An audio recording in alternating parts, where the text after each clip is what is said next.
A nest box was put up in my garden, and we were told a story of perseverance, and a story of new life coming in to the world. A story that told us the art of noticing the wonderful natural world around us is one of the simplest joys in today's world. In fact, Lapis and Lazulli's story has been a respite for millions right across the globe. In fact, this story has taught us that through consistency and persistence,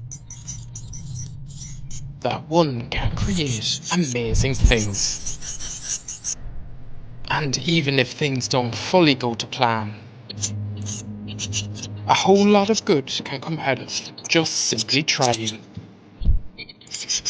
Indeed, yesterday we saw the first chick leave, and then the second, with a helping hand from a sibling. And at 6 o'clock this morning, the final chicks began to leave. And the nest box, for the first time in quite a while, grew quiet.